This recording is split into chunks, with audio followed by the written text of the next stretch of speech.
So, what's the plan? We take them by force. That's some groundbreaking strategy there. I think the Colonel is interested in the type of attack. We plan to overpower them. I think it's best if we just watch.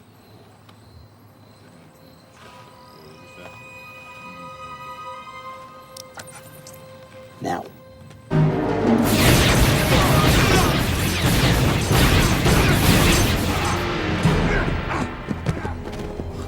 What kind of plan is that? One that works. One of your men got hit. Well, should be safer as now.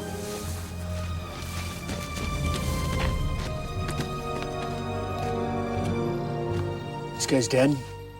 So you see you are not invincible. We're close enough. There are skills to the art of war, Canale. Don't you tell me how to run my missions. You're just here to watch. Hi, everybody. Unfortunately, that's the kind of attack that we see in most of our favorite programs, the sci-fi, cop shows, westerns, war movies, whatever. The just yell and charge strategy. But here in Stargate, they're like, what in the world are you doing? Because there's a lot more to the art of war, you know, and things like that. And I really appreciate how Stargate respects the soldiers and all. For instance, I do physical therapy for a living. I have a degree, I have a license, and I've been practicing for 20 years. Now, the professional soldiers that I know, and there are quite a few, I have a personal friendship with a lot of them, know as much about their craft as I do about mine. If you haven't seen my interview with General Kenyon, you should. I mean, he's not making it up as he goes. I mean, I feel like I'm a bright guy, but it's immediately apparent that he's the smartest guy in the room. So, yeah, these guys know exactly what they're doing. And we're going to look at some of the tactics used in Stargate Atlantis, and some people will say, well, why not SG-1? Well, there are 10 seasons of SG-1, so we'll probably do it separately. We'll look at Stargate Atlantis now, and let's get started. Well, those creatures possess a heightened auditory system that allows them to hunt blind. We could try exploiting it. How? I don't know, maybe luring them into an ambush. All right, here's how it's gonna work. Well, you three are taking up high ground positions. Teldy and Porter here. Mayra over here. I'm gonna be on the ground setting charges. You're gonna blow the well? Yeah, that's a plan. Okay, well, you better use the timer. If the fog is messing with our radios and flashlights, chances are a remote detonator won't work either. All right, once I get to the well, I'll turn on the computer. Okay. Well, I programmed it to emit an ultrasonic burst, so that'll draw them right to you. But remember, if it gets near the fog. I'll put it halfway down. That should keep it out of reach and working long enough to attract all 9. You three, just take a position, sit tight, until you hear a signal, then open up on anything that moves.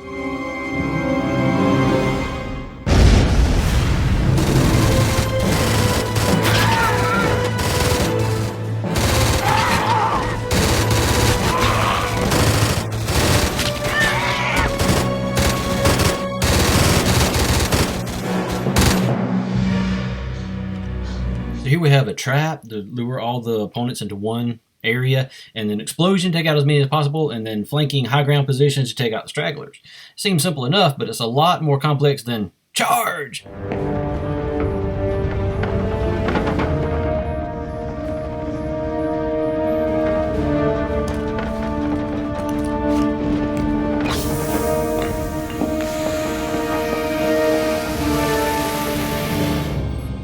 "20 feet away."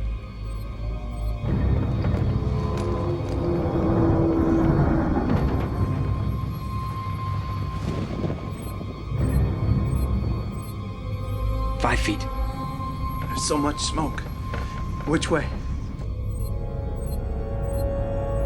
You're right on top of him. Yeah, I think I would see him if I was. Stand by.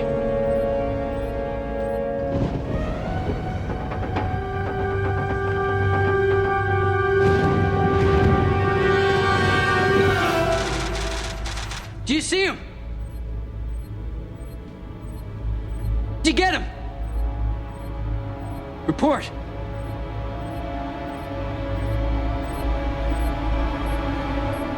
The opponents here had control of Atlantis, so they had control of advanced sensors.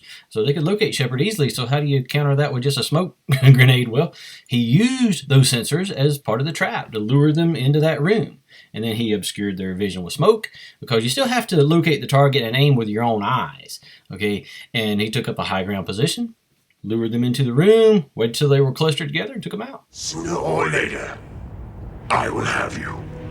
I can't hear you threatening to suck the life out of me till you hit the button on the radio.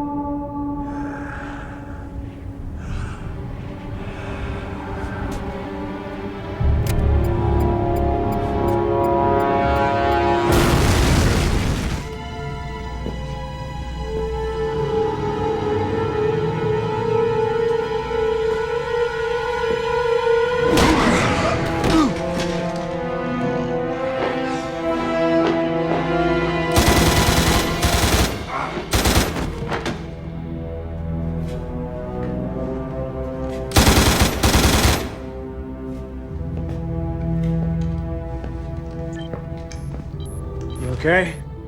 Yeah. How about next time? You can be the bait. Yeah, maybe. What do you got that we can use? Got a couple MREs, some ammo, and some med supplies. Oh, that's a start. I got a couple flashbangs. I think that's about it, though.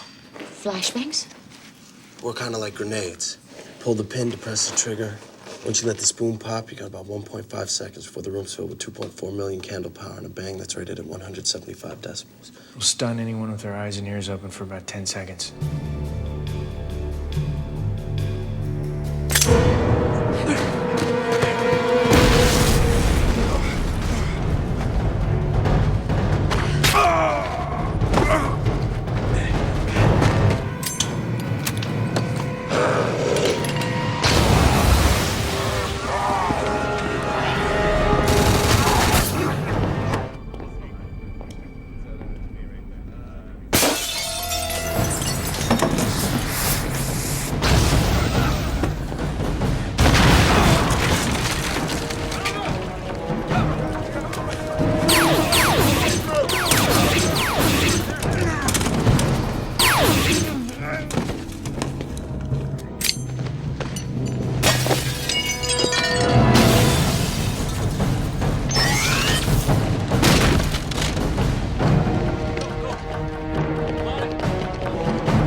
You're telling me that wormhole leads directly onto the hive?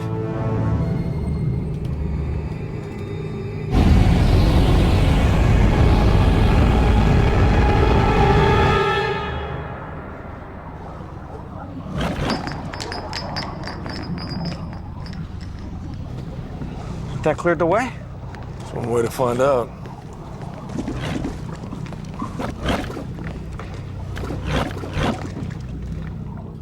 The guards at the gate have been neutralized. We're moving on.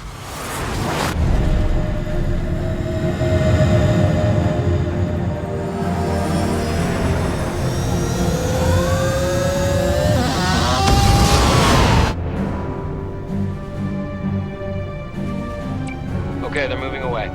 Thank you, Jumper 2. Take us in, Lieutenant. Yes, Colonel.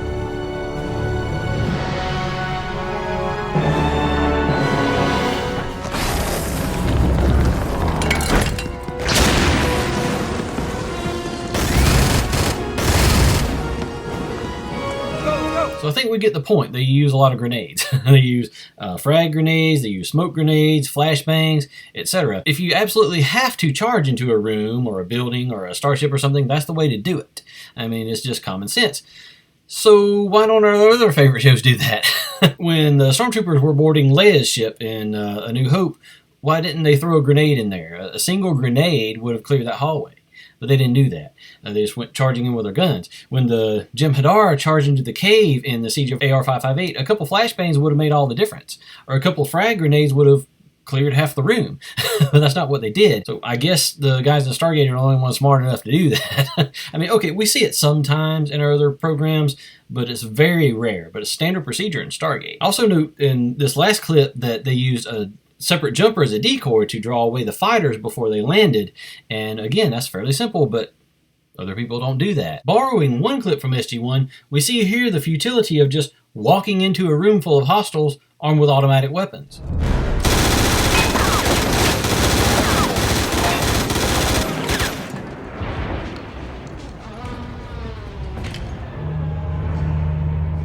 That's where we have to go.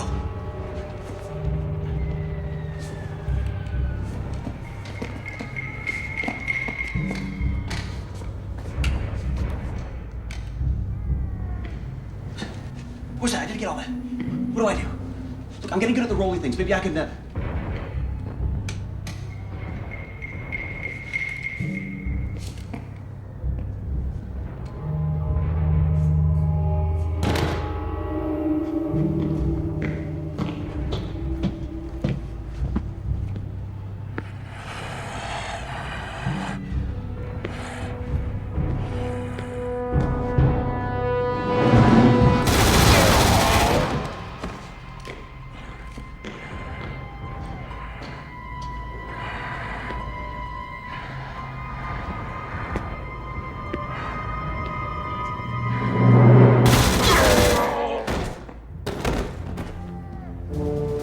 Clear. I'm going to count to 3. 1.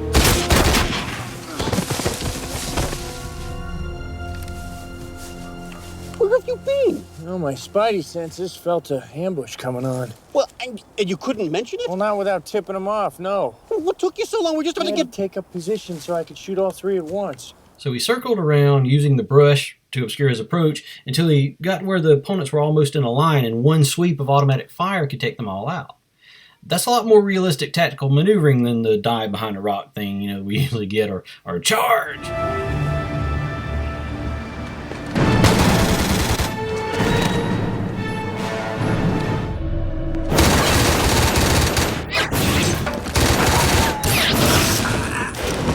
What we're looking at here is Shepard uses the choke point to his advantage. He doesn't stand in the doorway and shoot. He runs past the doorway and shoots as he goes past, and then he goes from cover to cover. And notice what happens to the one guy who comes to the center of the doorway behind him. He gets shot immediately.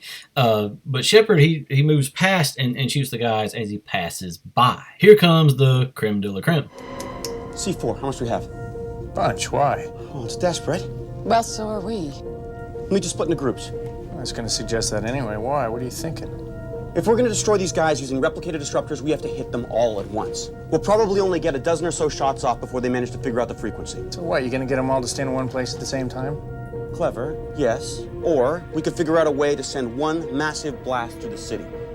Look, follow me. Atlantis has 10 of these emitters with which it creates the city's shields. So, if we can interface the crystals from the disruptor weapons with the shield emitters, we should be able to trigger a massive anti-replicator wave throughout the city. Okay, that's where splitting into teams comes in. Exactly. Now, I need to show you how to do this, so listen carefully. You slide out the crystal tray. You take the crystal from the replicator weapon, you place it in the third slot from the right. Third symbol from the left activates the crystal tray. Clear on that? Great. They're bound to find one of our groups working on the shield emitters. I already thought of that. That's what the C4 is for. We blow them up? No, we feed them misinformation. All right. Once you guys made all your alterations, avoid using your shiny new toys, even if that means getting caught. Okay? If we plant charges on all 10 of the shield emitters before the Daedalus arrives, that way when the replicators try to activate the shield... The C4 detonates. The Daedalus beams a warhead into the city, and we all get vaporized. That sounds more like a Plan F, doesn't it? General O'Neill didn't buy it, but I think Wolsey did. Well, I did win a Sears Drama Festival award when I was a kid. Could have made it a career if I wanted to. Wish you would have.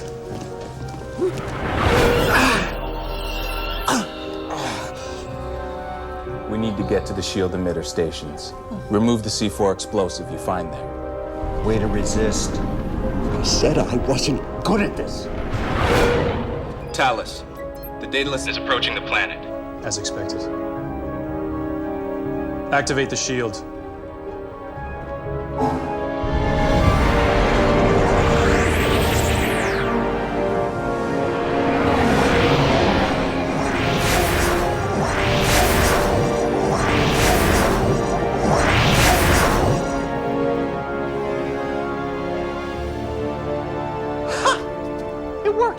can't believe it worked. Rodney, amazing. Well, it was a group effort. Good old Plan D. Works every time. You guys stay here a sec. Excuse me, but what just happened? We turned the shield into a giant replicator weapon. I knew that. You knew? Well, I've seen Carter crack enough codes to know that McKay was faking the door thing. He was? I bought it completely. I believe that was the point. Wait a minute, you used me? You're alive, and you're welcome. We're clear. Wraith worshiper, huh? Wow. The prophecy of the Great Awakening has come to pass. The end of days have come to the morning. Yeah. I know about that because I'm one too. Although in my case, it's not so much worship as it is a meaningful business relationship. You lie. Okay. Tell me this. How else could I get my hands on a dart? And who else could provide me with specific instructions on how to infiltrate your hive and destroy it? Of which queen do you speak? You gotta have a window on this boat, don't you? Take a look. The other hive that joined you for the culling. A lot more people to feed on when you don't have to share. I will speak to her of this. Well, you don't really think she'd admit to trying to have you killed, do you? Enough! So here Shepard just uses some well-placed words and later some well-placed shots to make two hive ships fight each other and destroy each other. And that's the height of strategic planning. So you see now one of the reasons why I love Stargate Atlantis so much. The writers are so intelligent. They use a lot of realistic tactics, and our heroes aren't just standing there just in the open just shooting at the enemy with automatic fire and things like that.